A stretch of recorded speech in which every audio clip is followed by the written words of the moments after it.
There we go, man. Thanks for joining me on this one, Austin. Yeah, bro. I'm excited. Yeah. It's been a while since I've done any podcast. Yeah, you said you did a soccer podcast, didn't you?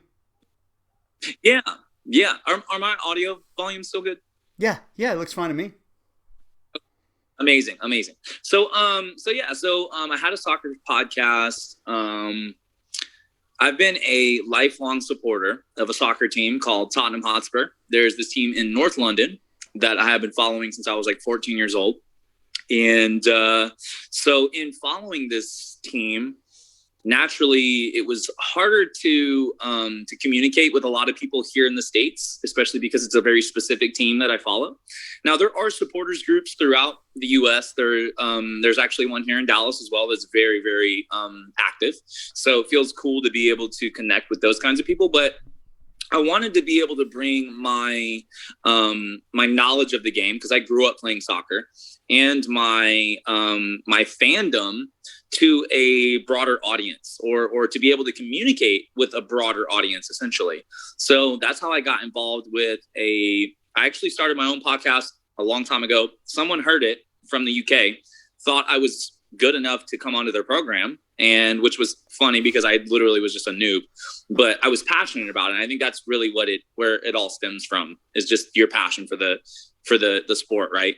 So I kind of was super passionate about this thing, and got into doing a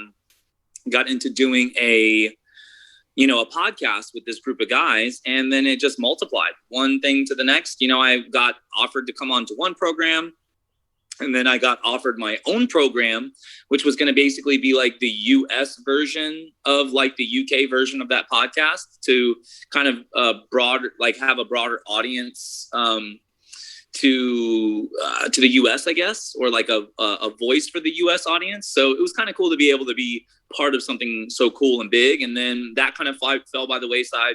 Was in a really bad relationship and just like couldn't give anything online anymore. I was just like, exhausted with it.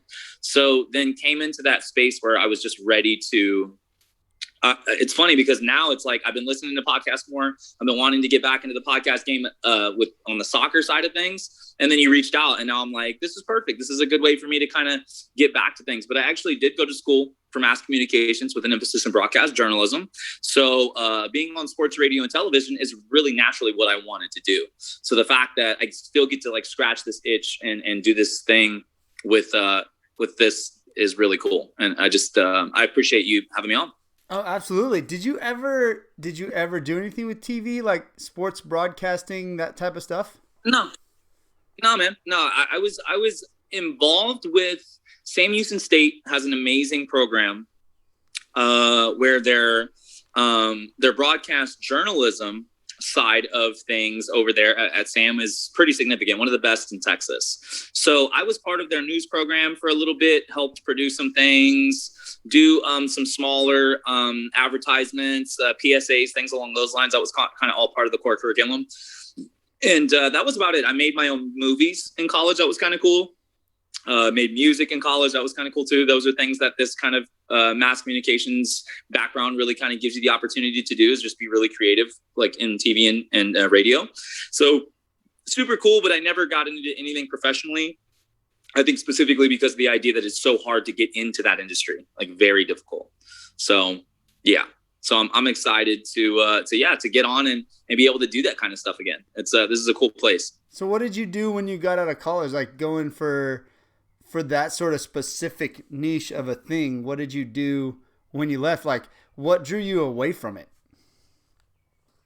Well, I mean, to be fair, there was a big part of the emotional and like self-love journey that was just not happening in college. I was just not in a place where I was loving myself or being positive in general with myself. Like, just wasn't really doing the shadow work necessary, wasn't doing the light work necessary. I wasn't loving myself in a way where I was giving myself the same light, love, and energy that I give to other people. I wasn't giving that to myself at all. Like, I didn't even know how to.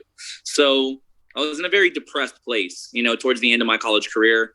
was in a very weird place as well in terms of like not really wanting to continue to do mass comm anymore. So I just kind of was coming into a really kind of dark place personally.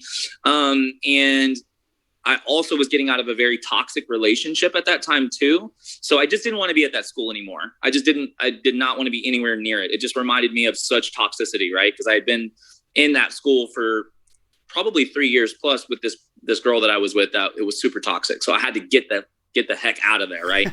So yeah. So I got back to family's business, started working in my family's business again, and was making decent money. I was making pretty good money. And really since then, I've pretty much done the same thing. I've been in the window film industry for the better part of 16, 17 years now. It's been a long, long time I've been in this game. So, so my family does this thing where we sell and install window film for residential and commercial buildings. That's pretty much what I did when I got out of college. Once that was said and done, pretty much got out of, wasn't really doing much with my mass communications track until much later in life, almost 5-6 years later. And then I started kind of scratching that itch and getting involved in different soccer programs for podcasts and stuff in the UK, which is pretty cool. Well, one thing that I do is I look up, it's funny that you said that. I had no idea, but I look up on people's posts. I'll scroll through their social media a little bit to see just how they communicate before I have them on a podcast. Like, is this going to be something where I'll be able to talk to the person or think I can, or it'll flow? You never 100% know. But I saw one of your ads for your yoga thing that you were doing. I was like, oh man, this guy, like, he talks amazing on, like, it looks like you just did that in one take and you just did it. And I was like, okay, cool. That would be awesome. Like, sometimes they take several takes. What? Sometimes they take several. Time I'm on social media and I'm doing like, a quick thing where it's just like, even now I could do one right now. Like, what's good, yogis? It's your boy Ratchet Rabbit. Like, I'm going to be teaching tomorrow evening, 10 p.m. at Lover's Lane. It's going to be a slow flow. Come through, bring your mask, and let's get it going. Like, something as easy as that. That's like a 10 to 15 second blurb, right? That's as long as you have on clips on Instagram to post something. It's like 15 seconds. So I think I said minutes earlier, but yeah, seconds. You have like 15 seconds to make a post. So it's something where naturally, you have to like limit yourself to what you're saying, but at the same time, you want to be personable. So it's one of those things where you want to capture your personality and your character, because that essentially on social media, they're following a character. They don't know you. You know what I mean? They might want to know more about you and you're like personal, but for the most part, you're a character online, So we're as a yoga instructor, you kind of have to play into that a little bit and upsell an experience. Like, you're coming to take class with Ratchet Rabbit, or you're coming to take class with Ratchet or Austin or whatever you want to refer to me as, But yeah, it's cool. It's crazy. Social media is like, can be so toxic, but I think when you use it more as a tool to make money, or use it more as a tool to like get people to like come to your class and things along those lines, it can be very, very useful. And I think then you kind of detach your emotional aspect to it. So 100% agree with you there. Like, it's tempting every now and then to like go down that dark hole where it's not beneficial to you with social media. But really, if you just stay in your lane with what you're using for, like, I use it simply for the podcast and like rollerblading videos and workout stuff. And so I just fill my feed with, I just fill it with that. You just fill it with that. And then all that just shows up, and you don't ever have to, very rarely have to look at the stuff that's going to lead you down a toxic rabbit hole. Right. Well, and the things I think too is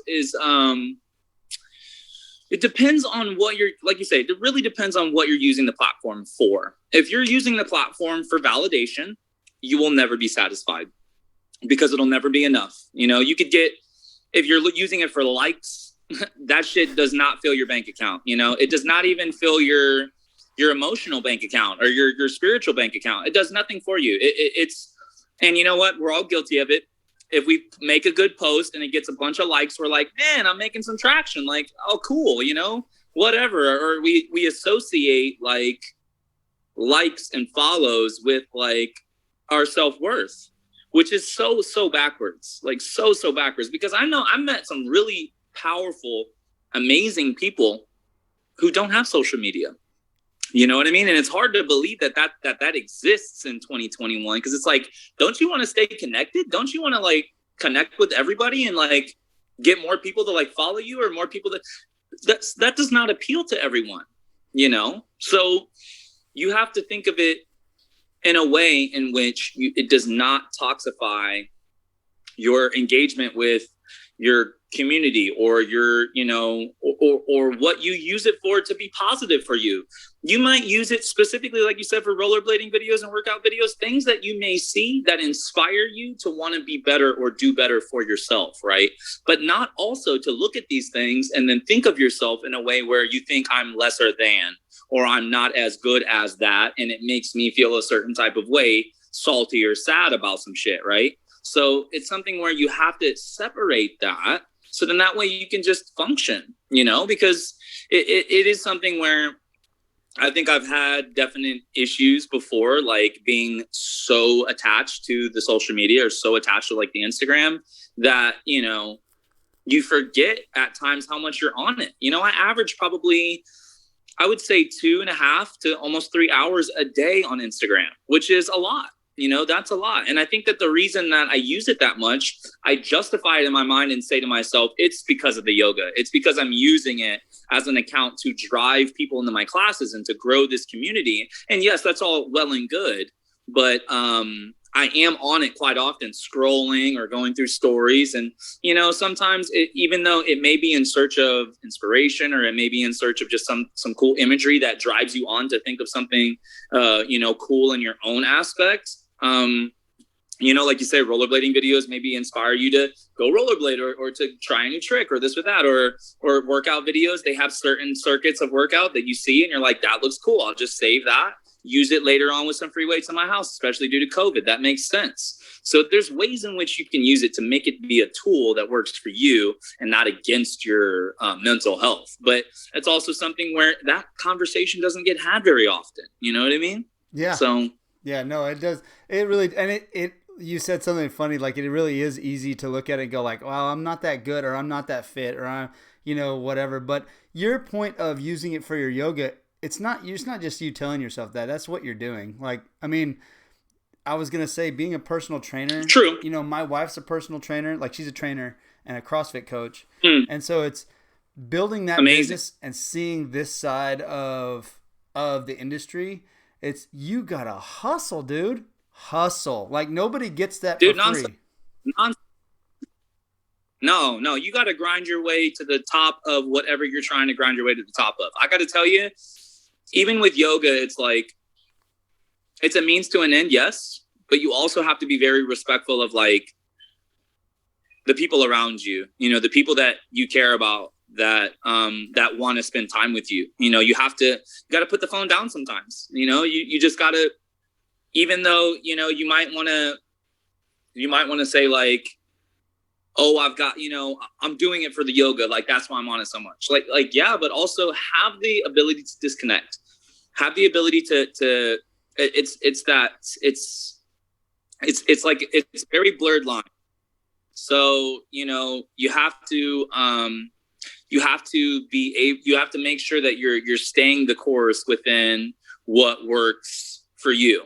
You know, and I think that it isn't just as important as it is to be on the social media presence and growing your presence on there. You also need to be doing things within your own life, the self-care things, and not just like putting the blinders on and going, okay, well, I'm going to stay on social media for 3.5 hours because I need to do this for my business. Well, maybe, but also like maybe be on it for 30 minutes and then time yourself. And when it's your 30 minutes are off, put the phone down, go read a book, like listen to a podcast, listen to, you know, further yourself.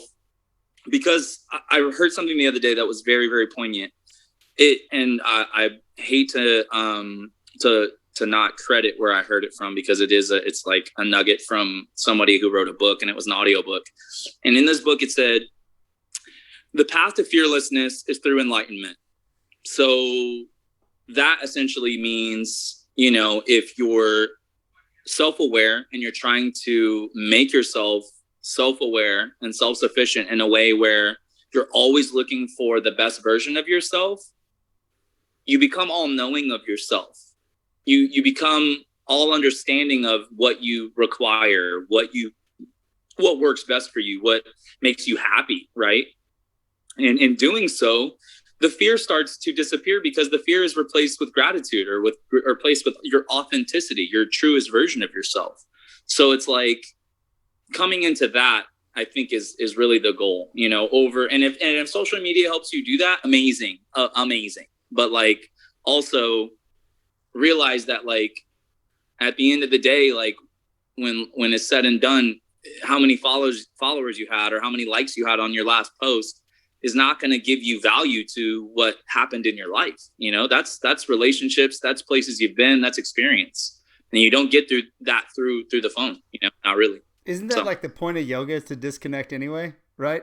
You're disconnecting for moments, you know what I mean? Like you're supposed to be in tune with yourself, quietness, and you know, obviously I saw some cool stuff on your page I was going to ask about like you've got the maces out there, you're doing some other pretty rad stuff, and you know the breakdancing stuff, you called it flow, I think, or whatever, which is pretty cool. Thanks. But I think that's the point. If you're going to yoga, it doesn't make sense to always have your phone. Like to shut it off is part of the point. Yeah, absolutely, dude. I mean, so we're getting into the yoga discussion. I've been teaching 8 months now, so still a newer teacher in the game, but somebody who I absolutely love this. Teaching yoga is my passion, 100%. I feel like it's what I'm here on this earth to do, is to share light, love, and positivity through this expression, through this platform, and to essentially help people find the light within themselves, right? I'm just mirroring the light that you are. It's not like I'm pulling something out of you that wasn't there to begin with. Like everyone has this light and love within themselves. And you have to be shown the light sometimes to understand that you are light. You know what I mean? So in yoga, at least whenever I'm teaching, a key part of the experience that I want my students to have when they're in class with me is to go internal, you know, to be able to go somewhere vulnerable for themselves so then that they can find healing. Because trauma is something that I think all of us in life experience. There's not a single life that isn't touched by trauma in some way or the other, you know, loss or, you know, loss of friends, family, loss of people that you love, people that you thought were going to be in your life for forever and aren't in your life for forever. Like you've been hurt, you've been, you know, lied to, you've been cheated on, like all the things, you know, but like you get to get over all of that shit whenever you're on your mat.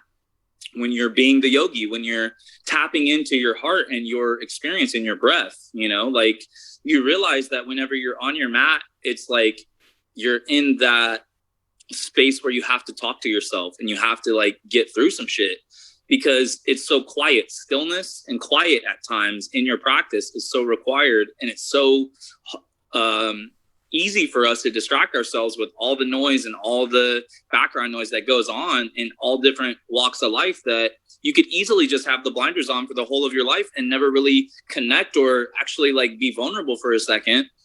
Let some shit go. If it's not helping you grow at this point, it's probably best to just release it, right? To just like let some of that stuff go. And it's hard because, you know, trauma is heavy, right? It's something that is like a piano. And you've got your hand on the piano because you know that trauma is heavy and it's not going anywhere. It's something solid, something that you are so used to at this point that you're just grasping for that. And once you've got a hold of it, it's like you can only go as far as your reach extends. And that's not very far whenever you're holding on to your trauma. So you have to let that heavy shit go and then come into a space where you learn from it and then you move on to the next.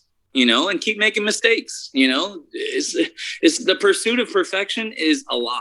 You know what I mean? Like that's not supposed to be what your life is. It's supposed to be, you know, the pursuit of authenticity and the pursuit of positivity within yourself and your own actions.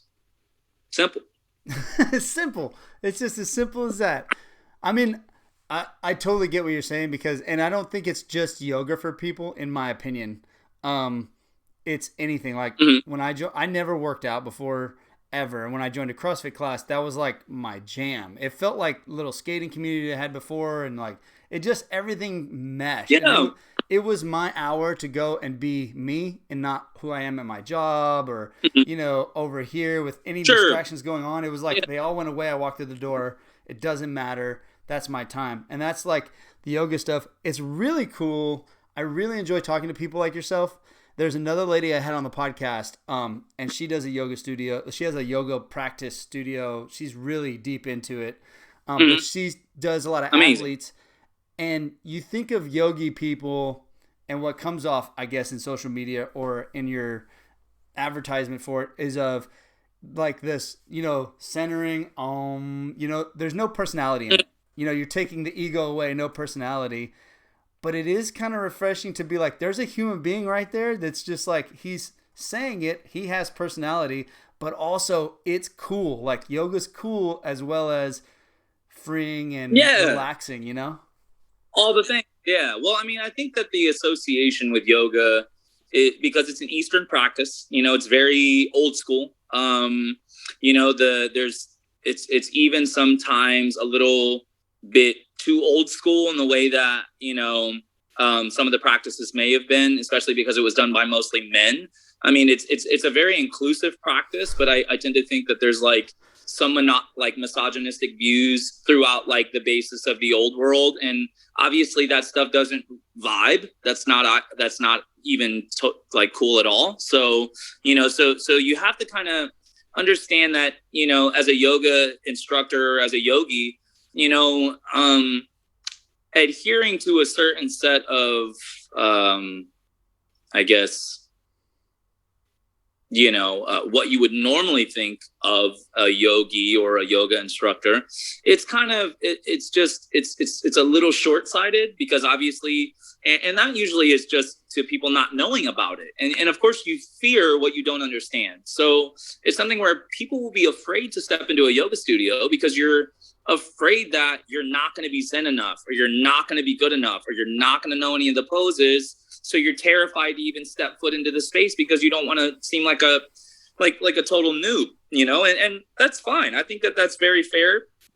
However, it's kind of misguided in its process, because the benefits of yoga, the three-pronged attack of the spiritual, the physical, and like the emotional, you just kind of get in touch with everything you need to get in touch with. And it's not, I think like literally like 95% of yoga is what's going on inside of you. The 5% is the poses, right? Like the 5% is the physical aspect. Like you could be an amazing yogi and still not have a meditation practice, to where you're not like doing what you need to do on the internal to like truly get the benefits on that side of the coin. You could, same thing with being, the complete opposite, where you're so internal and you're getting all of those amazing benefits, and your physical practice is lacking for whatever reason, whether it be injury or, maybe you're just physically not that fit, if you're overweight, or, if you feel like you haven't been in a gym forever, if your mobility is very low, if your flexibility is low, you can still sit on your mat and meditate. You can still be in that space, coming back to your breath and understanding like a deeper part of yourself through your breath, through community, because when you're in that space, you feel connected, you feel comfortable, you know what I mean? Like you feel good enough to let some shit go and to be vulnerable, because you see the teachers being vulnerable by speaking in front of the class for an hour. You see the other yogis in the space who may not be very physically fit, or may not be your ideal image of like a yogi and yoga pants and all the things. But like, that's the beautiful thing about yoga, is it's all walks of life. It's all, races, colors, creeds, sexual orientation. Like anybody is welcome in this space, no matter what walk of life, what walk of life you come from. You're welcome in the space, and if you've got tons of trauma, and if you feel super injured or super, sore about some things that have happened to you in your life, this is the best and probably some of the cheapest therapy that you can find. Not saying don't go to therapy, because I think it is still very, very important for every adult to do that. But I think that mostly it's important that, you incorporate something as well, that if you're not interested in therapy and you want something else that'll be a release, yoga is beautiful for that, because it kind of gives you a long line of different ways in which you can cope in a healthy way with some of the anxiety, depression, or mental health issues you may be having. So I think that that's really the biggest probably thing that is overlooked, is the benefits of yoga, and not and like you say, almost kind of getting lost or losing sight of like what's most important about it, and thinking too much on the physical aspect of it, or too much on the practices or the poses in the practice rather, and worrying about how you can make those happen, when in reality, doing yoga is showing up to the studio and laying on your mat for an hour and trying to be still, you know what I mean? And trying to like go internal and think about some shit. That's yoga. That's the real yoga. That's my favorite part, when you lay on your back at the Obviously, end. very passionate about that. Say what? When you lay on your back at the end, that's my favorite part. Like, you get done, you lay on the back. Shavasana. Yeah. It's my they call it corpse pose. What do they call it? Yeah. They call that corpse pose because they call it corpse pose, or Shavasana. Shavasana is the practice that is said to, or the pose that is said to be the most important in your practice. So that would mean that out of all the poses, the most important one is to lay flat on your back, which I know sounds crazy, but stillness is hard for people. Stillness and being internal is hard for most people. So just trying to be still and come back to your breath and understand that, like, it's going to be okay. I'm just going to be silent for 8 to 10 minutes. That's hard for a lot of people. People check their Apple Watches and check their phones in the middle of it. It's just totally, it's not disrespectful to me. It's disrespectful to themselves, because they need it more than ever. If you can't stay still for 8 to 10 minutes and not check your phone or your watch, you're in trouble. That's wild. With yourself. They check their Apple Watches while they're in class. Mm-hmm. Oh yeah, man. It's just 2021, man. Everybody's so connected to being connected, right? And not wanting to lose relevance, or not wanting to lose the opportunity to make a connection with somebody, or find the love of your life. Like, it's like, it's just desperate. You have to, and it's funny because a lot of the times when you're operating from scarcity, that desperateness I'm talking about, when you're operating from a place of scarcity, you don't seem attractive or even approachable by most, because you seem in a way where you're trying to operate from a glass that is not full. Essentially, you have an empty glass.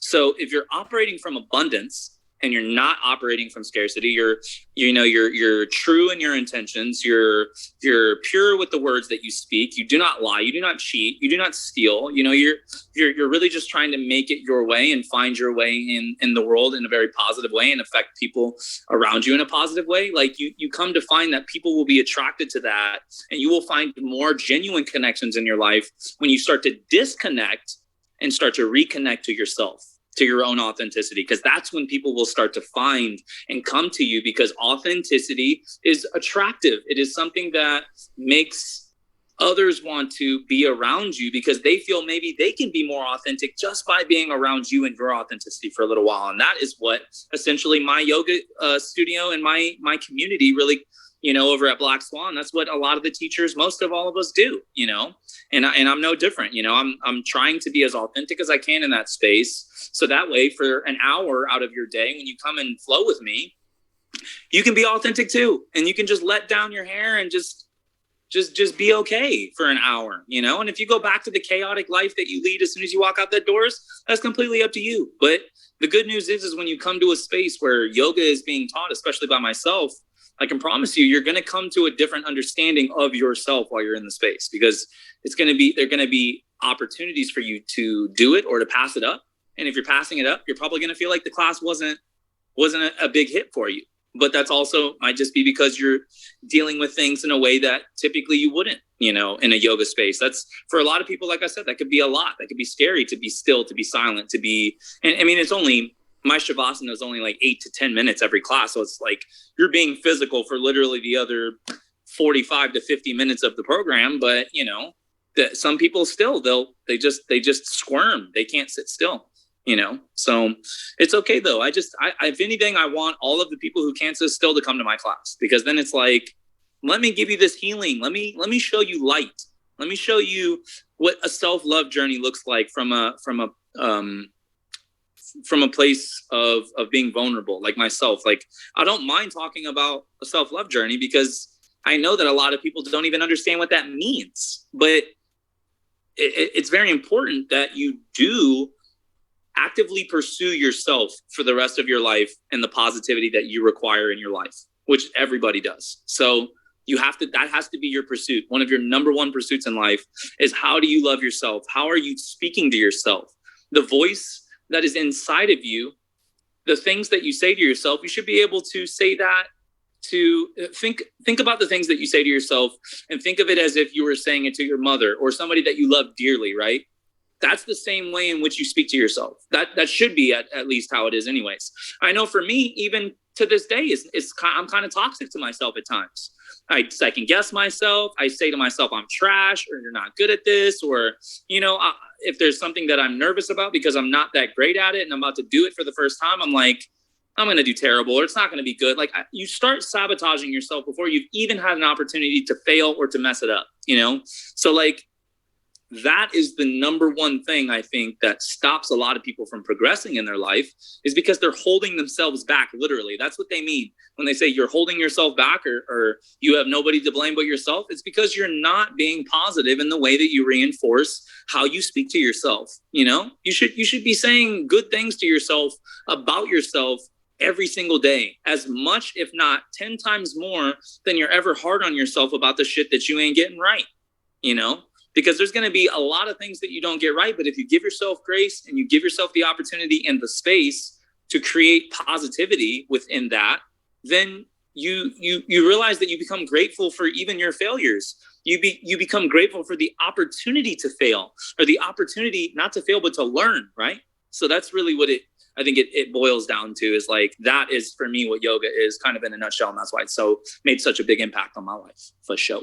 Well, I mean, and what you said it's like, the one thing about, you said a bunch of things I totally agree with. The scarcity and abundance, I'm like all about. I mean, anybody who is scarce with anything, like they're holding things for them so they can be successful, and they're scared of you getting it and running away with it and being, you know what I mean, versus being abundant, just sharing your information with people. And if that's part of your personality, right, it tends to, like you said, attract more people. But the authenticity part, when you were saying it, I was like, man, it really makes a bunch of sense, because the way you tied it into yoga and like letting go and all this stuff, and finding relaxation and light and being still and being authentically you, because that's refreshing. That's the most vulnerable you there is, when you're authentic.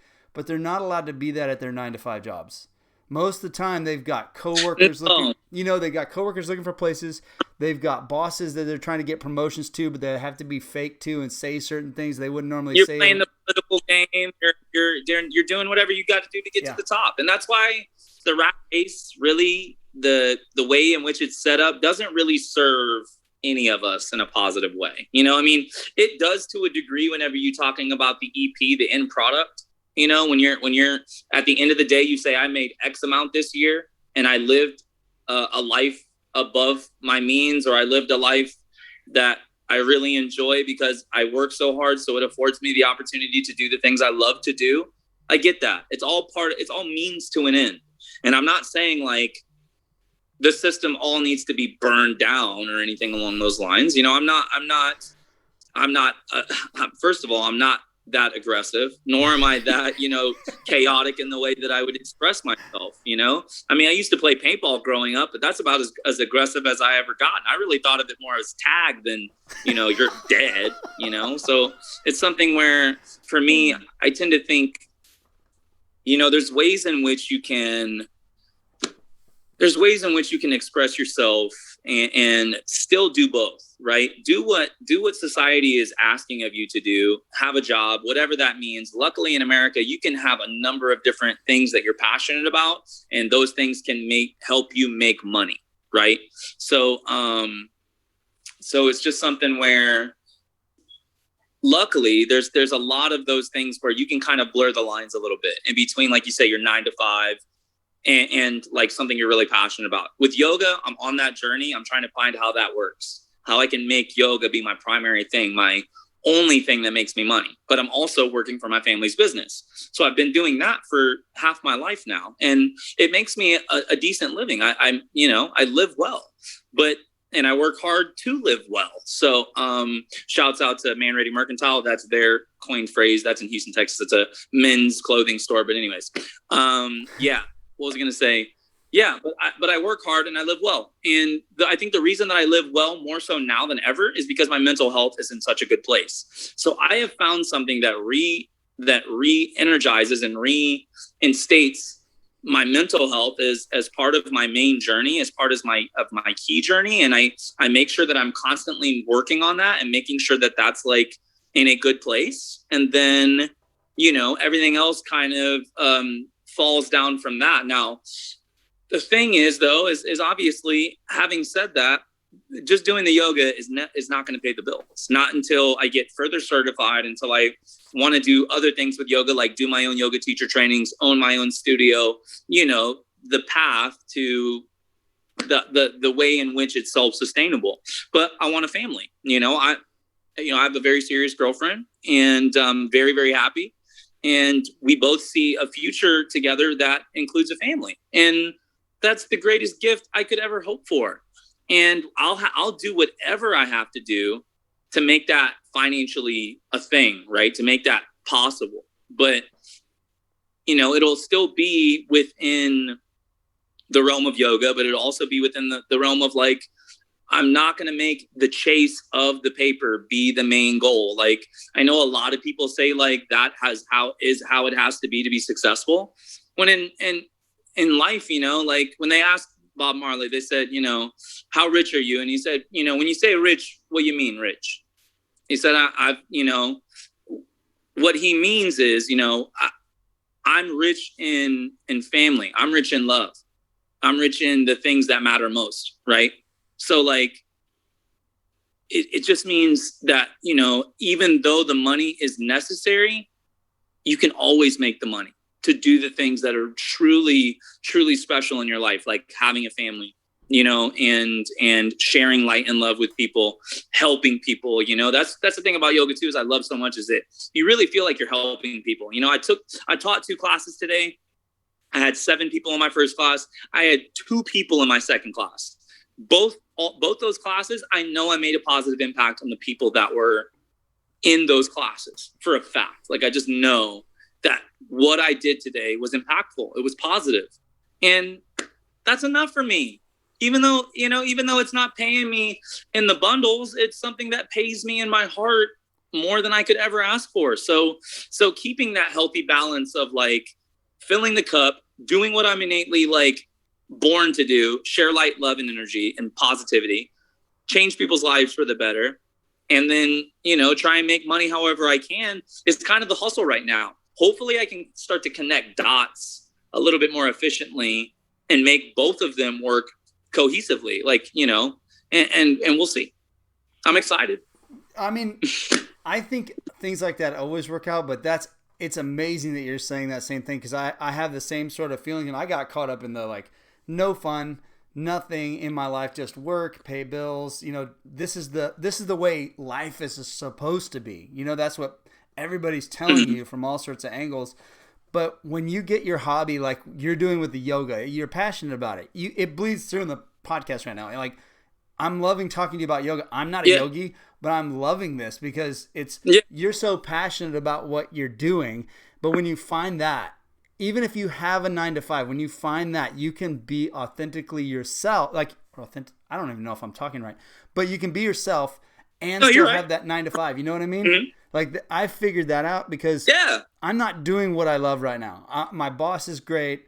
I would love, this podcast would be, that's the goal. This podcast and some other little side hustles is the goal to make the living, right? But I'm a better employee to him. I'm happier at my job. Everything's going great when I did these things like the podcast, and I started getting my hobbies back, and things that I'm passionate about, not that anybody else will tell me anything. So what you said makes perfect sense. And it's where the name of the podcast even came from, 9-5 Adventures, because it's like you don't have to have your own business or your dream life to live a dream life. You know what I mean? Like you can figure out a path and a journey to at least search for it and try for it. If you never get there, you had a bunch of fun along the way and you live life 100%. That's 100%, dude. 100%. And that's a beautiful, that's a beautiful frame of mind to have, to understand that it's not always about like chasing the big house or the nice car or the just all those are both of those things that I mentioned are very key things. Yes. But it's material. It's a material item, something that you can't, that you can put a price on. The things that you can't put a price on, those experiences, those connections, those human interactions that you have in life, the things that you can't put a price on, that is the things that mean the most. Those are the things that you have to continuously pursue when you're not at your 9-to-5. If you can find them at your 9-to-5, like kind of like I did with yoga a little bit, how it is my job. And I've also found an amazing relationship through this journey and through this, being employed at Black Swan, where also my girlfriend, Christy Bates, she works at Black Swan. She's a teacher as well. So of course I say that, and I've found amazing, beautiful connections, priceless connections that aren't at all connected to, or that are actually connected to, the 9-to-5 or the part of, the job, if you will. But I almost even look at it as teaching yoga really isn't a job for me. It's almost like, it's like expression, and it's amazing that I get paid to do it. But reality is I'd probably do it for free if they didn't pay me. Now, of course, I want to get paid for my time, but it's one of those things where like, I love it. I would really do it now that I've found it and found what it does for me in my life.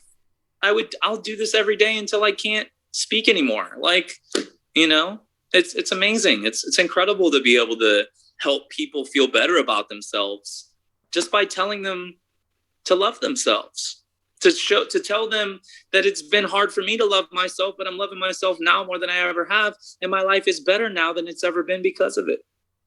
See, yoga needs more personalities like that. They need more people like teaching in front of the class where you see them like, when you're vulnerable. I think when human beings are vulnerable in a position like that, it lets everybody else know it's okay. Like we're all relatable, right? Permission. We're trying to relate to something. And when you're going through, like, I know from experience, when I was going through some hard times, I felt like I actually had this conversation with my wife the other day.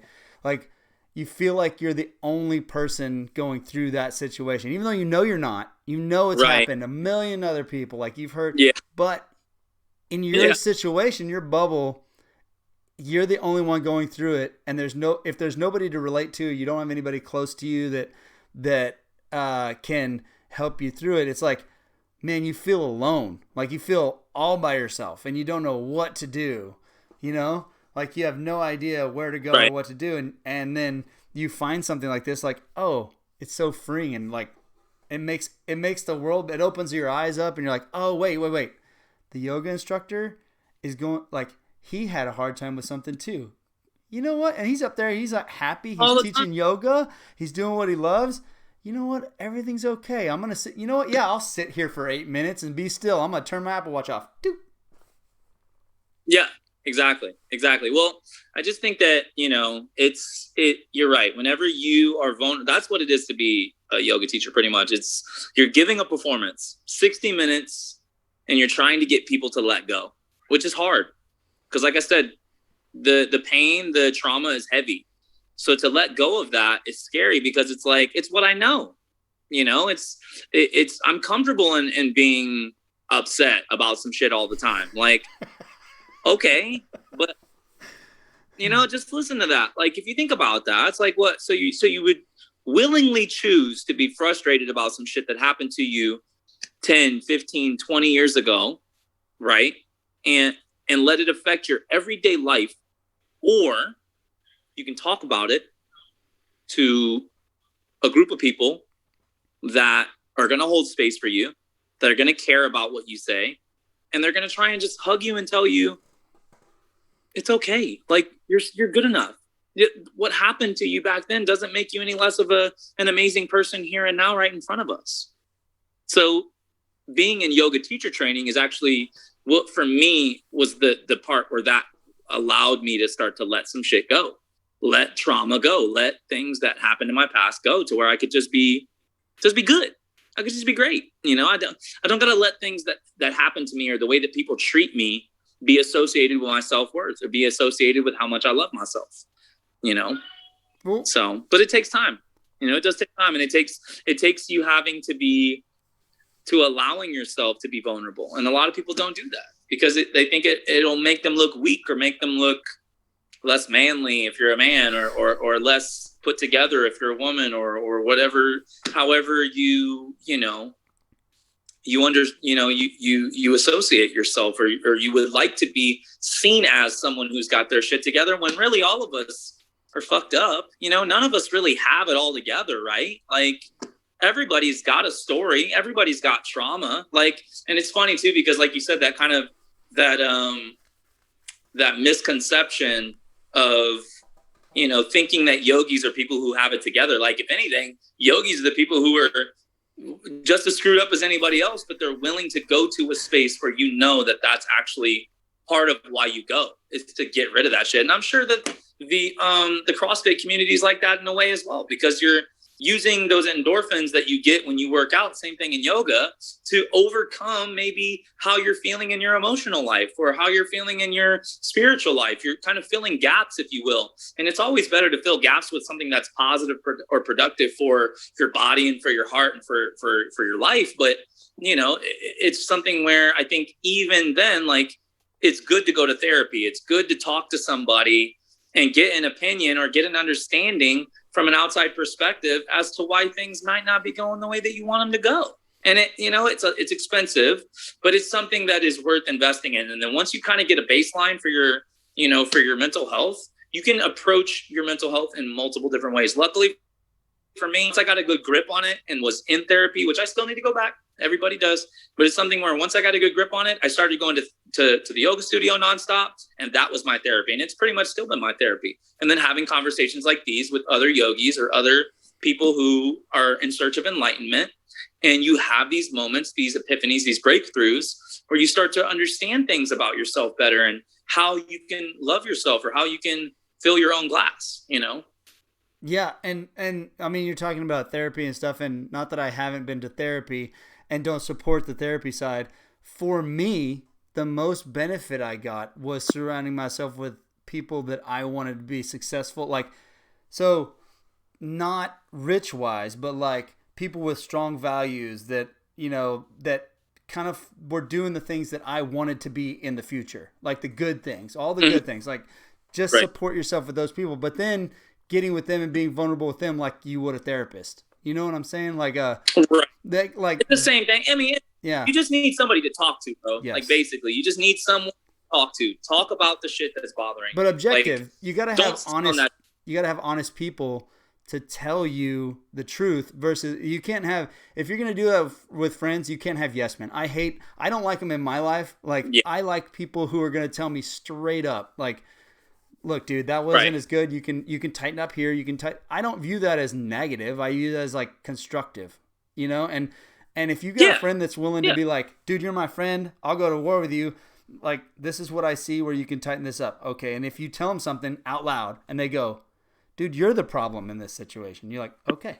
You know what I mean? Like, you need friends like that around. That's where I got it.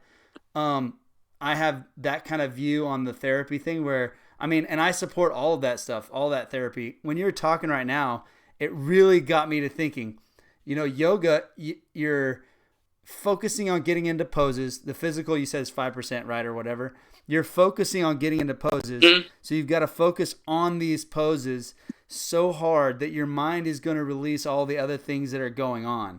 So like let's say the CrossFit workout for me, I've got to think of, I'm terrible at counting reps because I forget. I just go. They say 3, 2, 1, go. I just go. Like, I'm just going. I'm like, whatever. And I've got to focus on the numbers. I've got to focus on the movements. I've got to focus on moving quickly. And I've got, you know, I'm tired. And under all this stress, when I'm trying to work with my brain on a problem, that's when you forget about everything going on. In yoga, it's the same way. When your brain has to start figuring out a problem, like how to get in this pose, and you're not good at it, and you're focusing and you're trying and you're focusing, eventually in that point, that's where the meditation is. That's where you lose all sense of everything outside. And the yeah. Well, and the big thing is the pranayama, the basis of your breath, right? The practice of breath in yoga is so key. It's what makes yoga different than any other workout, because it is the basis of every single practice that is physical. So your practice in in CrossFit or rollerblading, especially because you're like, you gotta control your breath, because your breath controls your heart rate. So, and you realize if you're feeling anxious about something, your heart rate is probably climbing, right? If you can come back to your breath, you can lower your heart rate, come back to a better understanding. You can release yourself from any type of physical, like tightness that you feel in your body simply through your breath. So in yoga, you come back to your breath and you're cued through your breath the entire practice. So when you're doing that, you're staying with your breath, you're focusing and you're controlling your heart rate. So you're actually slowing down the heart when you need to, when it gets too fast, by coming back to your breath. And this will help you in all aspects of your physical life. So that's something where I think big in yoga is the breath, is the practice of breath.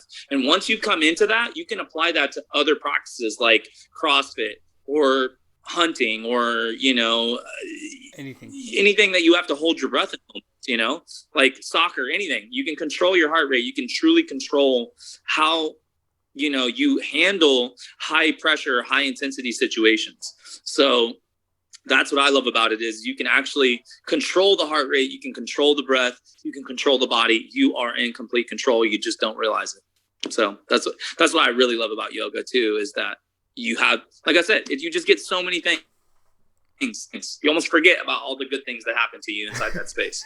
I mean, that's 100% true. Like the heart rate thing, it's a real thing. Like settling your heart rate down.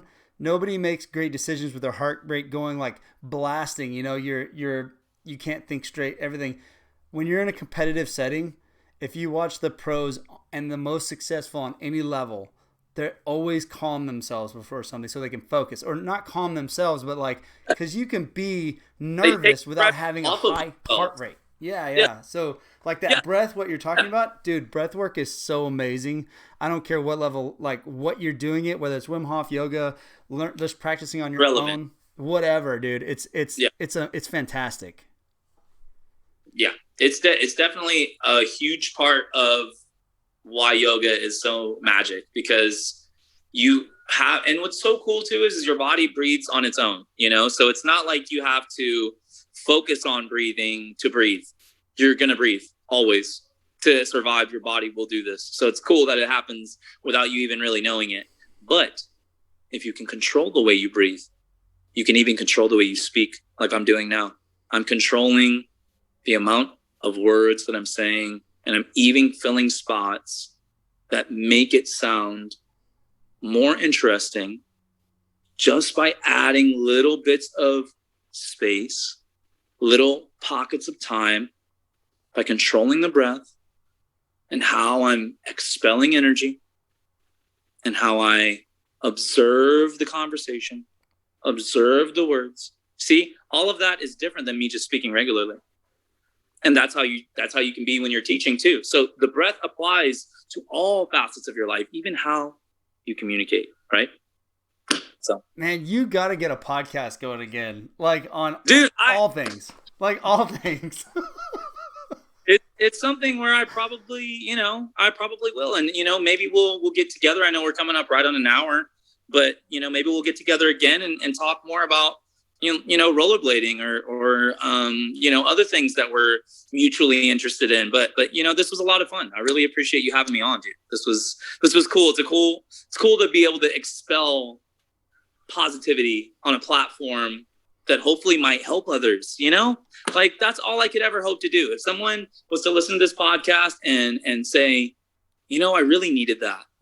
I really, really was looking for something. I was in a dark place and I needed a little bit of light. And I found that when I listened to this podcast. And now I go to yoga, or now I come back to my breath, or now I'm researching how to meditate, or I'm going to therapy because, Austin said it's important to go to therapy. He goes to therapy. He seems like he's got his shit together. Trust me.